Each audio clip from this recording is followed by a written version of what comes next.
nuestro instinto materno? ¿Cierto? ¿Usted cómo coge al niño? Con cuidado, ¿cierto? Venga a ver cómo lo agarro. Y hacia usted, mirando hacia su pecho, ¿cierto? Que usted le pueda poner la mano en la cabecita, si es bebé, si está más grandecito, entonces usted se lo quilinchea aquí en el brazo, pero usted tiene que estar ahí, ¿no? Entonces, cuando vamos a culturas a veces son expertas esas mujeres en envolver los niños en unas sábanas y colgárselos acá, y uno a veces hasta ni se da cuenta que ahí hay un bebé, y hacen de todo y uno ve la cabecita del bebé que hace. Pero, ¿por qué no suelta el niño? ¿Por qué no suelta el niño? Dios, no, porque tiene que estar conmigo, es que así yo lo protejo, ¿cierto? Protección, ese es nuestro instinto materno. Pero también Dios nos diseñó para nutrir. Entonces, tanto físicamente como interiormente, nosotros tenemos un diseño de nutrición. Entonces, nuestro cuerpo, porque amamanta a nuestros hijos, ¿sí? Pero también nuestro interior, porque nosotros proveemos de nuestra alma y de nuestro ser el alimento emocional para nuestros hijos. Eso somos nosotras las mujeres, y en el diseño de mujer, eso hacemos como madres. Ahora, yo quiero incluir también en esto a las abuelas, porque las abuelas en nuestro contexto, ¿sí?, se han tenido que hacer cargo de la crianza de los nietos. Y las abuelas cumplen un papel muy importante. Yo fui criada por mi abuela. Y yo le agradezco mucho al Señor por la abuela que me dio, porque por ella estoy en los caminos de Dios. Ella me llevó a la iglesia, ella me enseñó a conocer a Dios, ella me enseñó a orar, me enseñó a interceder. Yo fui testigo del desarrollo de fe, y por la fe de ella, yo sé el Dios que tengo. Yo también creo en ese mismo Dios que ella creyó.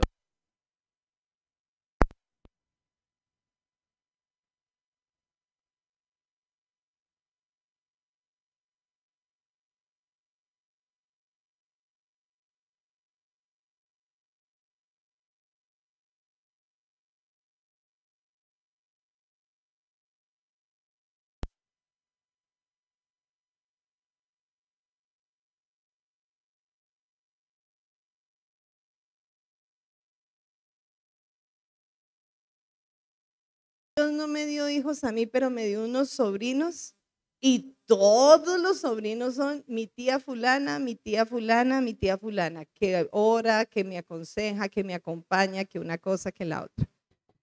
Así que la nutrición emocional sale por nuestra boca. Diga, mi boca da alimento al espíritu de una persona, al espíritu de nuestros hijos. O sea que tú, ¿qué hablas a tus hijos? ¿Qué hablas?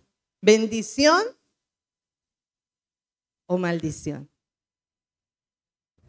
Y tenemos que ser muy conscientes. ¿Usted cuándo va a cambiar? Usted siempre va a ser el mismo, igualito a su abuelo, igualito a su papá, sin vergüenza. No, es que este muchacho, esta muchacha, no me los aguanto. ¿Y qué queda ahí el muchacho y el muchacho? Ah, pues sí, soy igualito y no voy a cambiar. Pero uno tiene, Dios nos dio esa capacidad de poder hablar vida y hablar verdad para que la vida de los chicos cambie. Así que, pensando en esto, en este diseño, yo quiero que veamos a unas mujeres que cumplieron su propósito como diseño de mujeres, pero en el rol de madres. En el rol de madres. Y yo le doy gracias a los caballeros que están hoy acá, porque realmente también ustedes, hombres, nos ayudan a poder entender cómo nosotros desempeñar esa función y ese papel. La primera mujer que vamos a ver, vamos a ir a Éxodo capítulo 1, perdón, capítulo 2, Éxodo capítulo 2.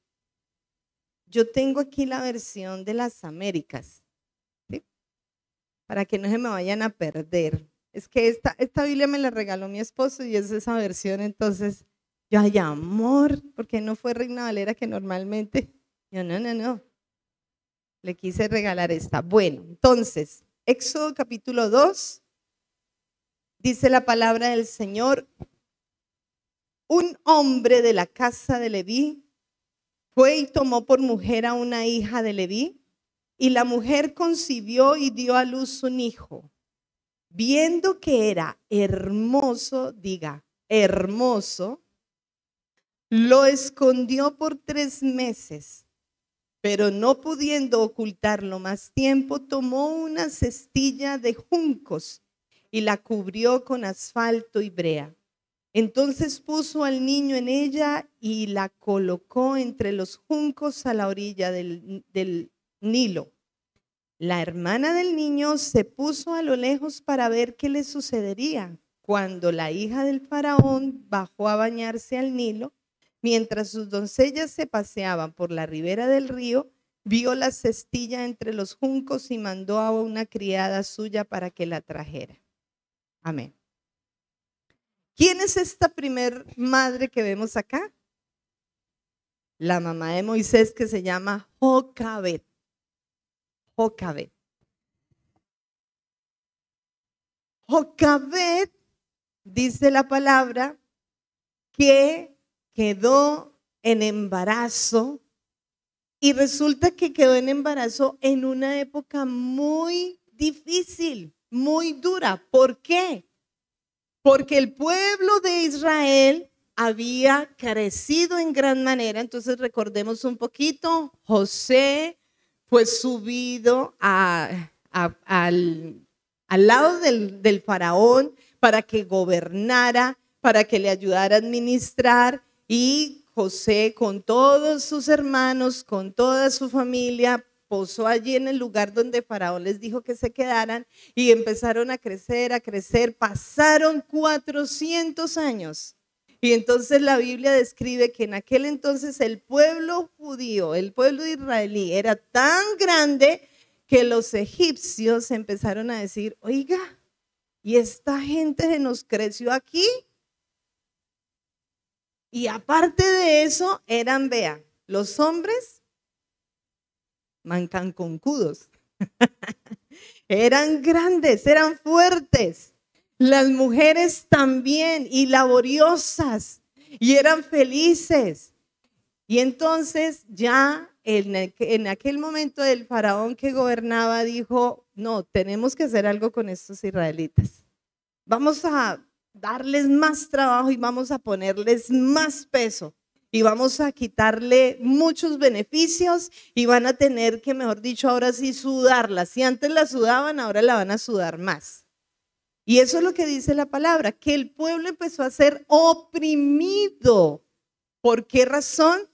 Porque el faraón tenía la intención de controlar a pura fuerza el pueblo de Israel, pero no se cumplió. Él veía que era más grande, y en su corazón dice la palabra que tenía el miedo de que si algún otro país viene en contra nuestra, estos israelitas se van a unir con ellos, y vea, ahí sí nos van a acabar.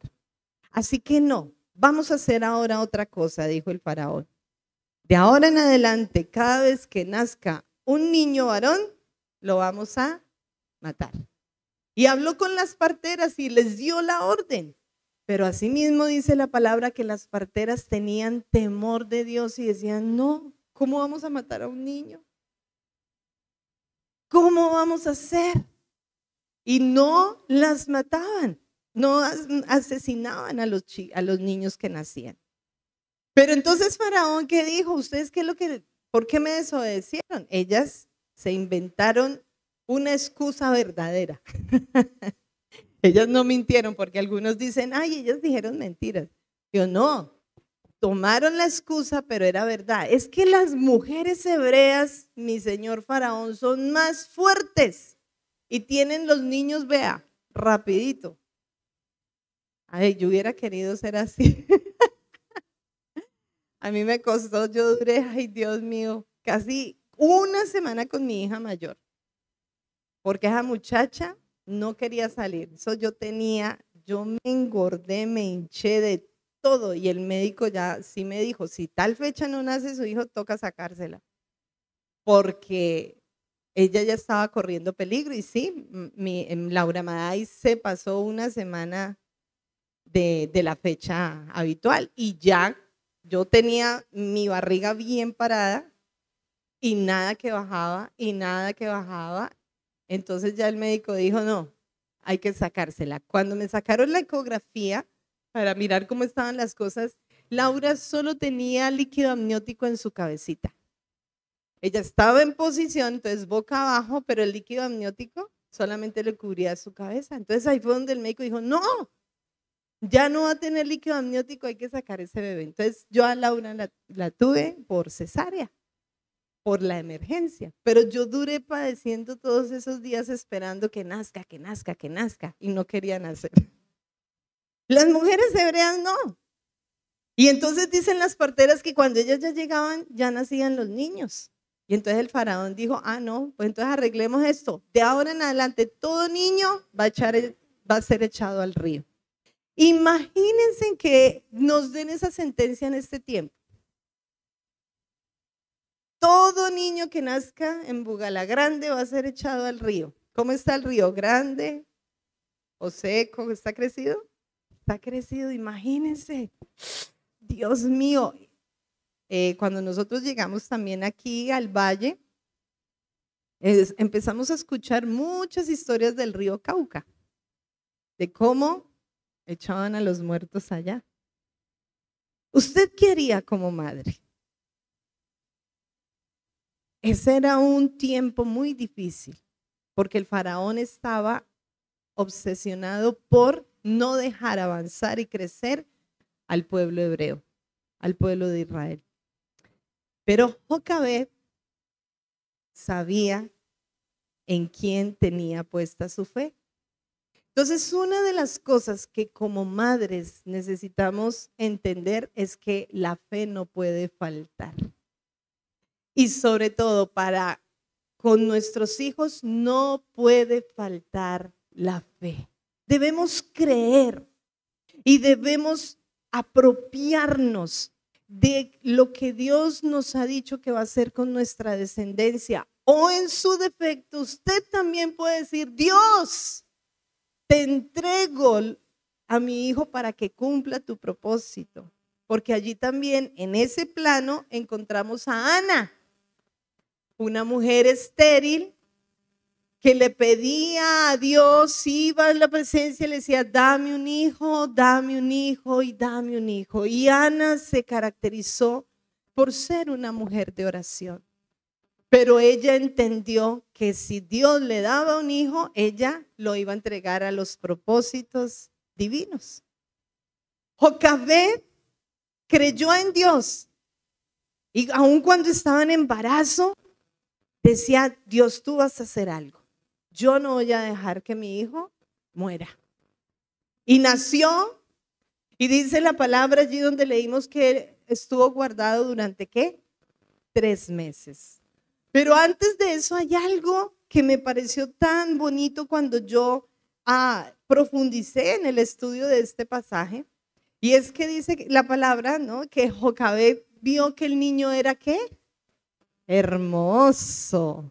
Y eso no tiene que ver solamente con que nosotras las mamás todas vemos o las abuelas, ¿cierto? Y es que nació el niño, ay, tan lindo, ay, tan hermoso.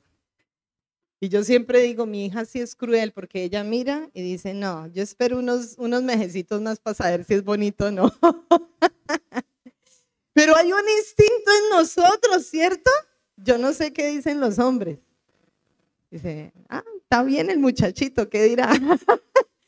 Pero generalmente nosotros las mujeres, ay, qué lindo, y nos enternecemos, y sea que salgan con la piel rojita, blanquita, oscurita, ¿cierto? Y que se les vea todavía la grasita aquí en la frente de cuando nacen, pero uno dice, tan bello, tan hermoso. Más allá de esa apreciación natural que nosotros tenemos, cuando la palabra de Dios dice que Jocabed vio al niño y dijo que era hermoso, habla de gracia. Jocabed se dio cuenta y pudo identificar en Moisés una gracia divina. ¿Eso qué es? Ella vio que ese niño tenía un plan. Y ella, aparte de concebir a Moisés, también concibió la visión de Dios con Moisés. Ella sabía que ese niño iba a ser algo especial en este mundo. ¿Y sabe qué? Madres, nosotros necesitamos ver a nuestros hijos de esa manera, con propósitos especiales y divinos. Tenemos que verlos así. Mi abuela me veía a mí de esa manera. Mi abuela de pronto vio que yo estaba abandonada, entre comillas, por mis padres. Ellos realmente se separaron, ellos se divorciaron y yo estuve como hasta los 5 años con mi mamá, pero ya después pasé a vivir con mi papá. Pero mi abuela por eso era que me tenía allí con ella. Pero ¿qué hacía mi abuela? Hablaba mi vida. Usted tiene que ser una mujer de bien. Usted tiene que estudiar, usted tiene que salir adelante. Mija, a uno le toca muy duro en la vida y si usted labra el camino correcto, usted va a surgir de una forma diferente. Eso es hablar vida, pero también identificar propósitos divinos, propósitos sobre la vida de las personas. Así que Jocabed logró identificar que la gracia de Dios estaba sobre Moisés y que en un mundo hostil Dios lo iba a utilizar. En un mundo donde había una sentencia de muerte, Dios iba a utilizar a este muchacho para ser el libertador del pueblo de Israel. Si usted mira en Hebreos capítulo 11, versículo 23, allí confirma esta palabra. Dice que por la fe Moisés, cuando nació, fue escondido por sus padres por 3 meses porque vieron lo hermoso que era el niño. Gracia. Y por eso no temieron a el decreto del rey. Ellos no les dio miedo.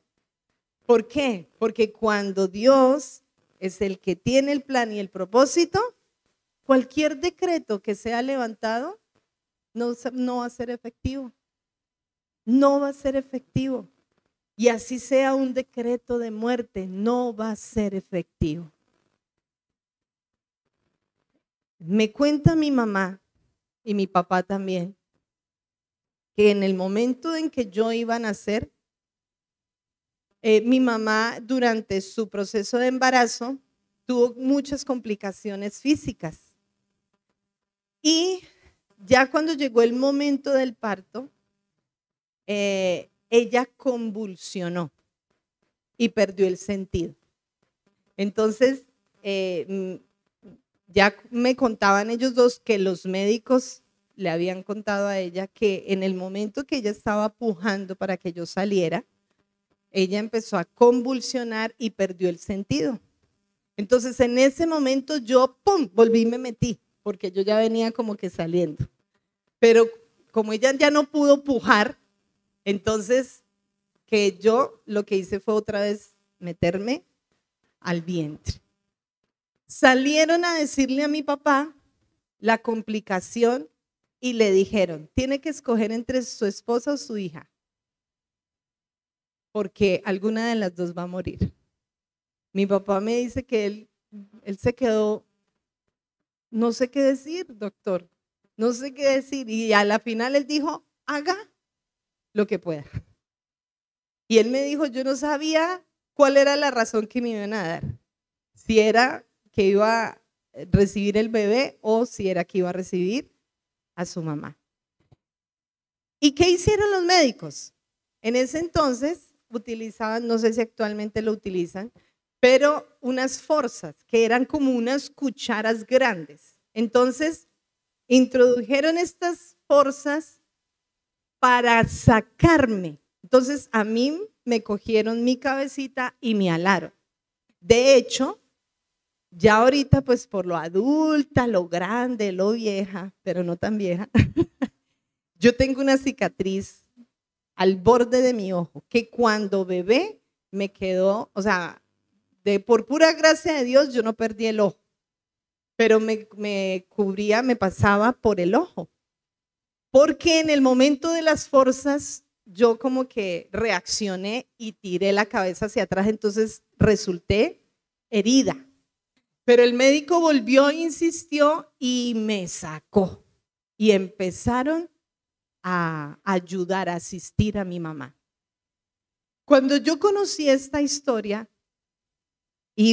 cuando la conocí, yo estaba en un momento en donde estaba queriendo romper ciertas cosas en mi vida, estaba en una apertura espiritual y mi mamá, mi papá me cuentan esta historia y Dios me muestra y me revela que desde el mismo momento de mi nacimiento el diablo me quería matar.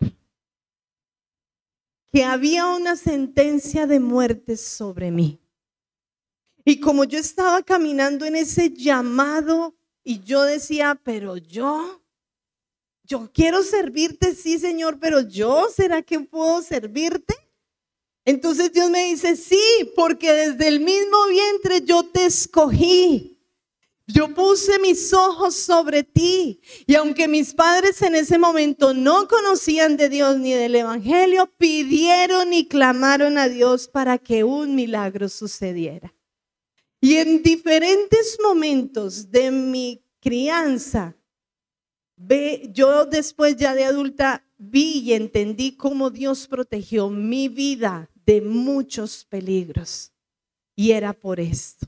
Porque cuando Dios nos ve, hay un propósito. Cuando Dios nos crea, hay un propósito. Y si nosotras como madres identificamos ese propósito con nuestros hijos, les vamos a ayudar a que lo forjen, a que se levanten, a que lo cumplan.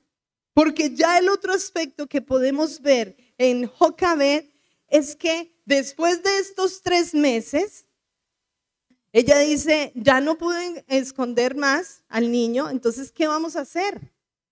Yo veo que en 3 meses ella, ¿qué? Seguía con su fe. Pero ¿en qué momento se desarrolló esa fe? Cuando hizo la canasta, puso al bebé y ¿qué? Lo soltó en el río.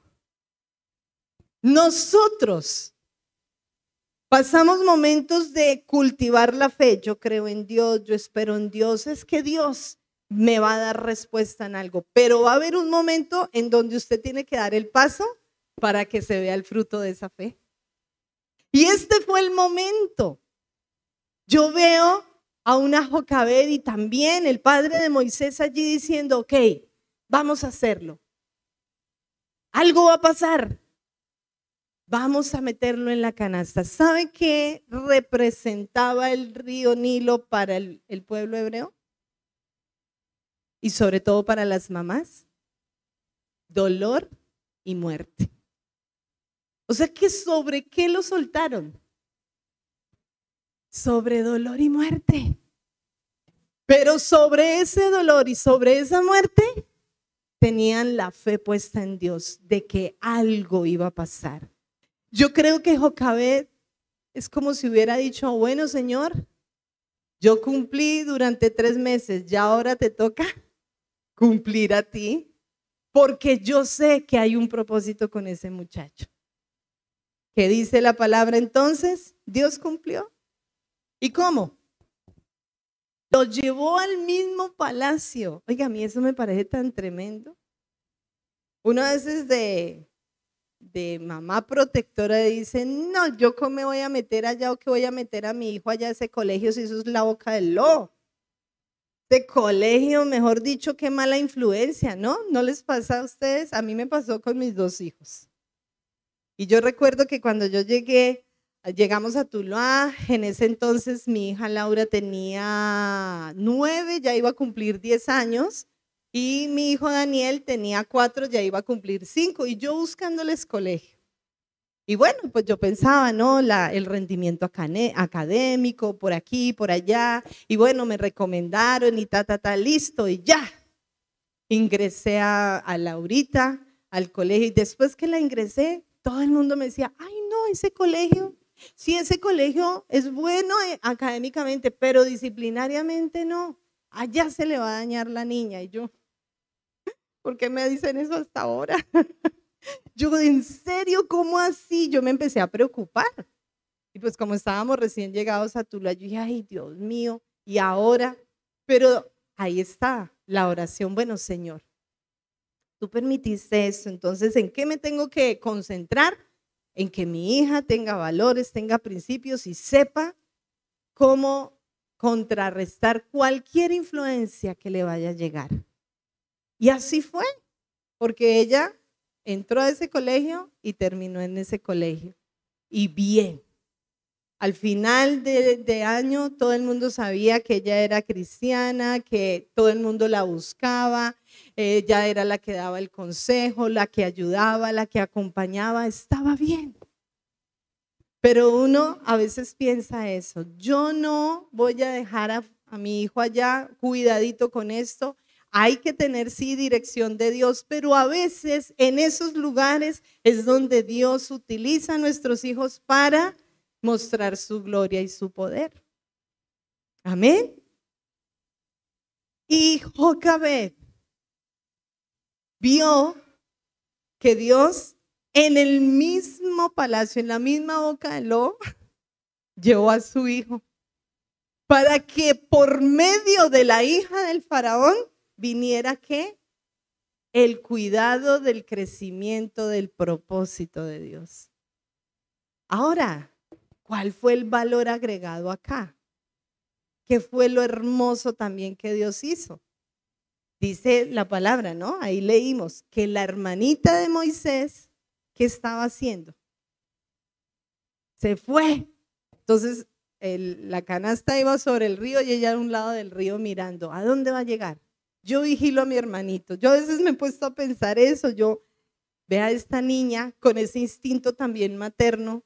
Yo creo que en medio del mundo que ya no hay niños y yo sí tengo un hermanito y yo quiero cuidar al hermanito porque pues Aarón también ya estaba ahí, pero ya era grandecito, ¿cierto? Y yo creo que ahí también la hermana, algunas Biblias la ponen como Miriam, otras como María, pero estaba allí la hermana de Moisés pendiente de qué iba a pasar con su hermanito. Y yo veo hermanas mayores que son así con sus hijos menores, con sus hermanos menores. Los cuidan, velan por ellos. Y cuando ella vio que entonces llegó esta canasta al palacio y que fue la hija de Faraón quien lo obtuvo allí en las manos, ¡prin!, ella apareció. A mí me parece curioso por qué no dice la palabra que la hija del faraón le haya dicho, bueno, ¿y esta niña dónde salió?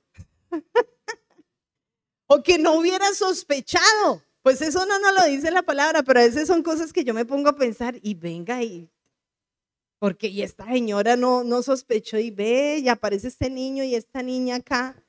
Pero la niña dice la palabra que dice, mi señora, ¿quiere que le consiga alguien que le cuide el niño? Entonces, qué inteligente, suspicaz. Y ahorita hay unos niños que son tremendos. Son muy tremendos.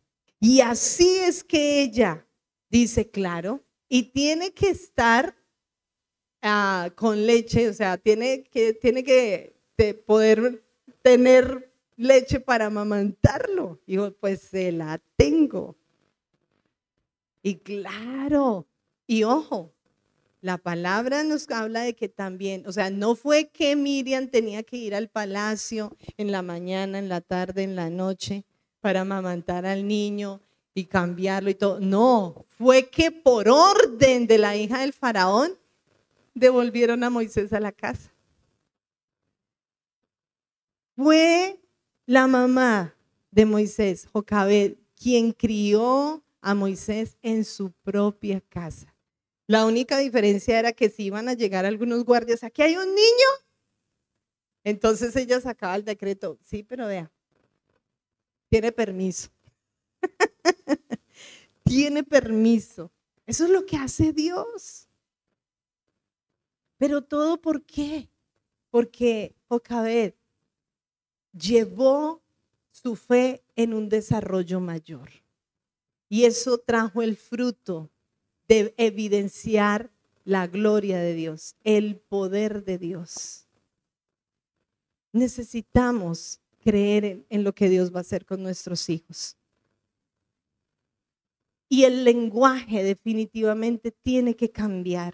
Jocabed decía, qué hermoso este muchacho, pero porque veía qué propósitos. Pero a veces nosotros no vemos eso con nuestros hijos. Pensamos que nuestros hijos son un problema. ¿Y qué problema con este muchacho? ¿Y qué dificultad? ¿Y qué voy a hacer? Y yo he contado esto en muchas ocasiones, no sé si ustedes me han escuchado, pero como yo me casé tan joven y de una u otra manera no tuve un modelo de madre cercana, o sea, pues era mi abuela, sí, pero yo ya cuando me vi expuesta a ser mamá y a la crianza, yo decía, ¿cómo hago? Entonces yo que me di cuenta que uno aprende a ser mamá cuando tiene el bebé. Y no a todos les sirven las mismas cosas ni les funcionan las mismas cosas, no. Uno cada vez y en cada etapa de crecimiento de sus hijos, uno pues sigue siendo mamá, pero es una etapa diferente y uno en medio de la etapa tiene que aprender a ser mamá. Y yo recuerdo porque en mi adolescencia, pues yo muy entregada en la iglesia, yo me movía por un lado, por el otro, estaba en todo. Y yo duré siendo maestra de escuela dominical. De todas las edades fui maestra de escuela dominical. Y la particularidad que yo no sabía por qué era que las mamás de los chicos, en el momento que yo les enseñaba clase, me pedían consejo a mí. Una adolescente. 14 años, 15 años, 16 años y me pedían consejo a mí. Entonces, ¿sabe qué pasó? En mi cabeza yo dije, cuando yo sea mamá, voy a ser full. No, vea, estas mamás me piden consejo a mí porque me decían, ¿y usted cómo hace para que mi hijo le haga caso? Es más desobediente que yo. Y yo le decía, no, mire, haga esto, haga esto. Entonces, yo sí me monté en una película, en una nube diciendo, yo voy a ser una mamá súper excelente. ¿Y qué pasó? Nació mi hija Laura. Laura Maday. Entre los 3 y los 4 años, nosotros vivíamos en una casa que era así, tenía un pasillo largo. Y estábamos un domingo corriendo rápido para el culto y ella siempre me hacía, no me quiero bañar, que yo no sé qué tal cosa. Y yo, pues lógico, uno empieza como el desespero y apúrele y que hay que desayunar y que ve que apúrese. Y en medio de ese corre, yo me acuerdo que estaba yo por el pasillo, entonces la habitación de ella era al final del pasillo y la de nosotros era al principio del pasillo. Y yo salí del cuarto de ella e iba para mi habitación cuando yo veo que ella se para así. 3 añitos. Y pega un grito diciendo, estoy cansada de ser evangélica. Yo la volteo a mirar. Oiga, ¿y esta muchachita? No quiero ir a culto. Estoy cansada de ser evangélica. Inmediatamente a mí me dio dolor de estómago y dije, ¿qué? Si esto es ahorita a los 3 años, ¿qué me espera a mí cuando ya tenga 10, 11, 12 años? Que es como la etapa de supuestamente que todos nosotros mostramos el diente, ¿no? Ay, no. Yo quedé fría, paralizada y yo sí decía, vea, todas las fórmulas, todos los consejos, todas las ideas que supuestamente yo le daba a las mamás de mis estudiantes, todo lo había hecho con mi hija y no funcionaba. No funcionaba. Y empecé a tener una batalla con ella. Más o menos todo eso me duró como un año. Ella era muy voluntariosa, caprichosa, y lo más tremendo es que desde chiquitica ella es sí, sí y no, no. Y cuando yo tenía que reprenderla de una u otra manera y tenía que aplicarle la varita, ella lloraba, pero yo me daba cuenta que ella no lloraba de dolor, ella lloraba era de rabia. Y ella me desafiaba, me miraba a los ojos y sí, pégame más, que no me duele. Y yo, a mí sí me dolía pegarle. Y yo estaba ya desesperada en ese trato que yo tenía con ella. Y yo un día dije, Señor, ya no más. Ya no más, Dios mío, ¿qué voy a hacer? Y saqué 3 días de ayuno. Mi primer día de ayuno, Señor, cambia a mi hija de 3 años. Cámbiala, transfórmala, que sácale esas ideas de la cabeza, el mundo que se le está metiendo. Bueno, yo empecé ahí. Cuando al final del día, ya el Señor me dice, ya te calmaste. Y yo, sí, Señor, espero tu respuesta. Glorifícate en mi hija. Y me dice el Señor, la que tienes que cambiar eres tú. ¿Qué? ¿Cómo? Pero Señor, ella es la que está diciendo que no quiere ser cristiana. Cuando digo, la que tienes que cambiar eres tú. Yo te di en tus manos un tesoro. Ella es mía y necesito que tú entiendas cómo debes criarla, cómo debes levantarla. Así que toma lápiz y papel y vas a hacer una lista de todas las cosas que tienes que cambiar. Oiga, sorprendentemente saqué 2 hojas. Yo dije, solo enfocado al trato con mi hija. Dije, ay Señor, sí soy mala. Yo necesito aprender. Entonces ahí el Señor me habló, pídeme sabiduría. Yo te voy a enseñar cómo criarla. Yo te voy a enseñar cómo corregirla. Yo te voy a enseñar cómo levantarla.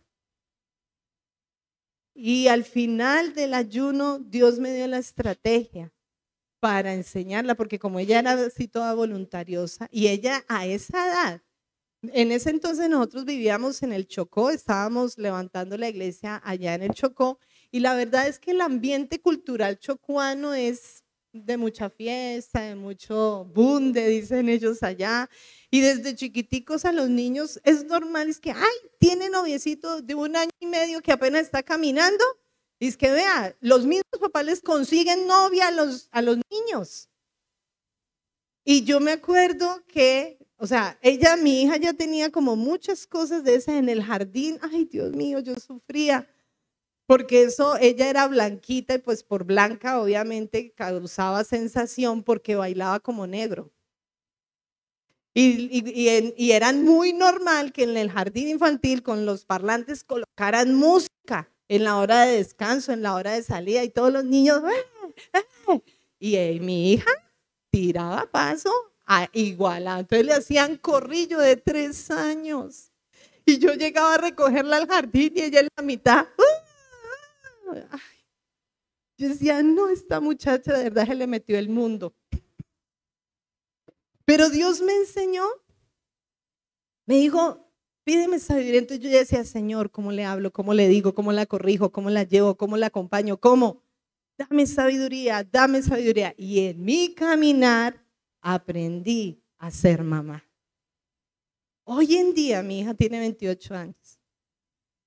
Y yo comparto una relación tan bonita con ella. Es muy especial porque hay momentos que somos mamá e hija. Hay otros momentos que somos amigas, compañeras. Hay otros momentos que soy su pastora y ella mi oveja. Y entendió los diferentes modos en que nosotros podemos tener una relación. Ella hoy está predicando en una iglesia en Bogotá. Y esta mañana me escribió, ella me comparte, me dice, mami, ore por mí, oramos juntas, ella también oraba por mí, tú vas a predicar a Uga la Grande. Compañeras, compañeras. Pero es porque uno entiende que ese llamado, ese propósito sobre nuestros hijos va a florecer, pero es importante tu fe. Tu fe. Si yo hubiera tenido la actitud de decir, no, caso perdido, mi hija a los 3 años ya mejor dicho, ella no va a querer saber nada de Dios, no va a querer conocer a Dios. Si yo me hubiera puesto en ese plan, no sé hoy en día qué sería de mi hija. Pero comparto esto para que nos podamos dar cuenta que como madres influenciamos por nuestro diseño de nutrición, por nuestro diseño de protección a nuestros hijos. Y Jocabed nos muestra esto. Ella tuvo fe, ella llevó a desarrollar su fe para con sus hijos de una manera mayor y encaminó y nutrió a Moisés en ese propósito. ¿Tú qué vas a hacer?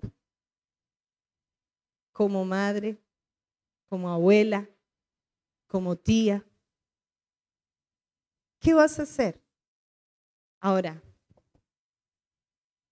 quiero compartirles otro aspecto de la maternidad y tiene que ver cuando nosotros adoptamos espiritualmente a alguien. Cuando nosotros cumplimos esa función de adopción, lo hermoso de la adopción es que debemos entender que es una oportunidad para cambiarle la vida a otra persona. Y así lo experimenté yo. Creo yo que ustedes saben que cuando estuvimos en el Chocó, nosotros adoptamos a la esposa del pastor Hilder, la pastora Erika. Nosotros la adoptamos a ella como nuestra hija en la casa. En su momento los padres dijeron, pues ella ya estaba grandecita, ella era una adolescente. Tenía 12 años, 13 años, pero cuando mi esposo fue a hablar con la mamá y fue a hablar con el papá para que si ellos permitían que estuviera con nosotros, ellos la miraron y le dijeron, la mamá dijo, pues ella a la hora de la verdad se la pasa más con ustedes que con nosotros. Lo que diga el papá. Y el papá la miró y dijo, ¿y qué dijo su mamá? Pues lo que usted dijera. Pues como yo no he dicho nada nunca sobre usted, haga lo que quiera. Y le dijo a mi esposo, sí, llévesela. Así fue que nos la entregaron. Y ella cogió y metió toda su ropa y todas sus cositas en 2 bolsas de basura. Y así llegó a la casa de nosotros. Pero hoy en día, yo veo cómo le cambió la vida a ella. Porque ella era, bueno, no recuerdo qué número, pero ella tiene 16 hermanos. Y ella vivía en un entorno en donde, ¿quién cuidaba de quién? Casi que todos ellos se tenían que cuidar solos. Papá por un lado, mamá por el otro lado. Habían hijos por parte de la mamá y habían hijos por parte del papá y habían hijos en común.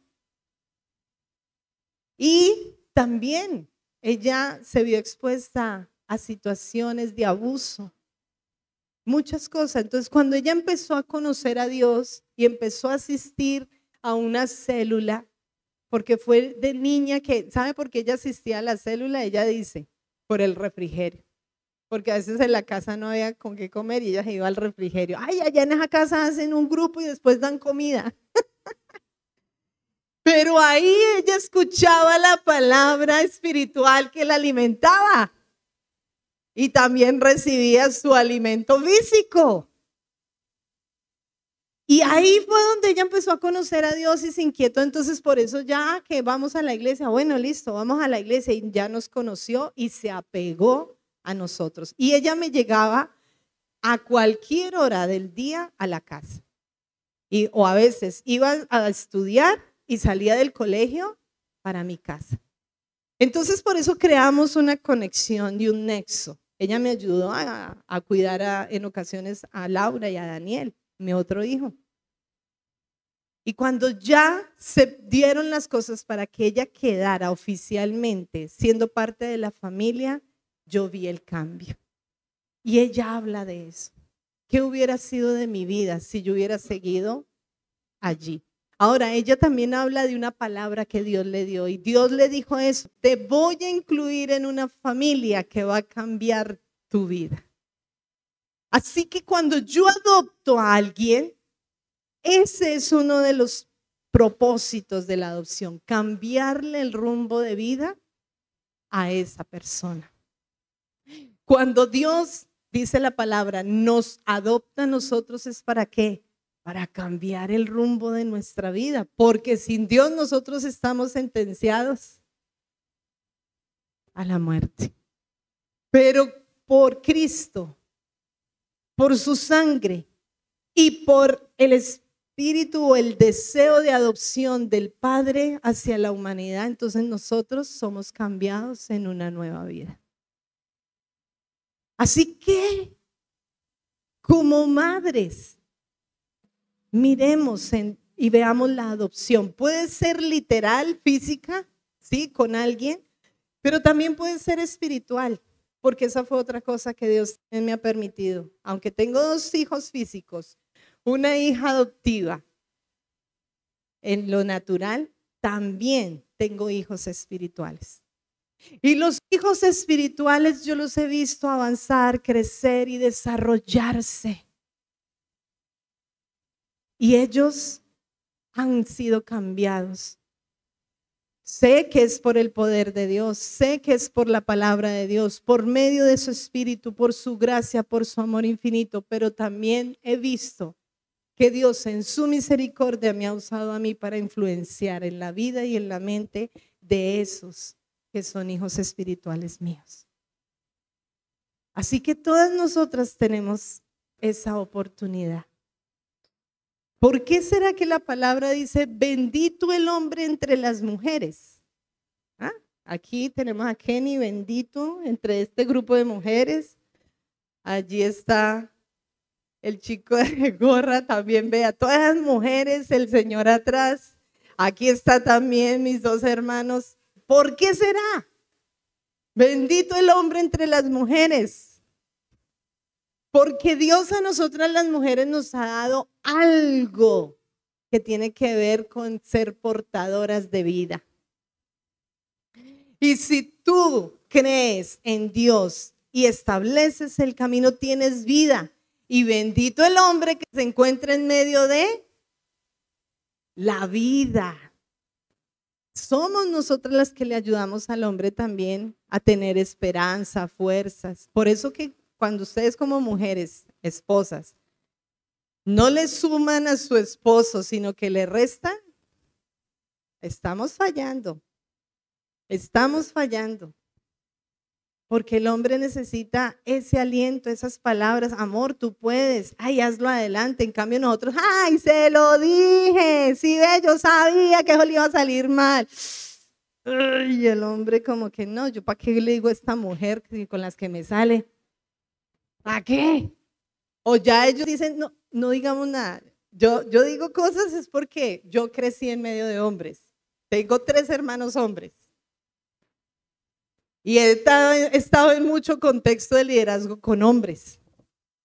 Y yo he escuchado cuando ellos dicen, no le digamos nada, no, ¿quién se la aguanta? No. Mejor dicho, y para que me diga y para que me regañe. Ay, así yo digo, ay, qué pecadito, nosotras somos muy canzonas. Pero es eso, porque tenemos un diseño de vida, tenemos que darle a ellos también soporte de vida. Amén.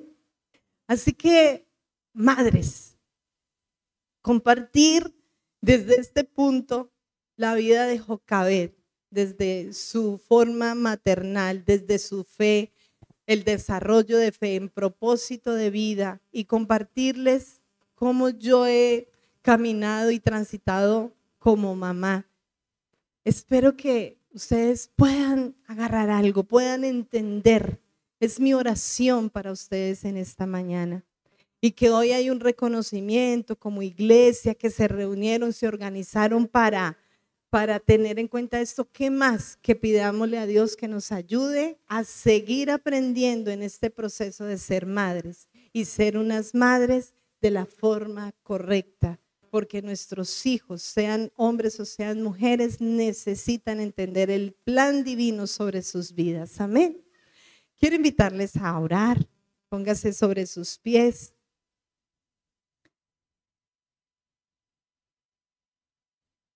Así que primero quiero que usted le diga: Señor, gracias por diseñarme de esta forma.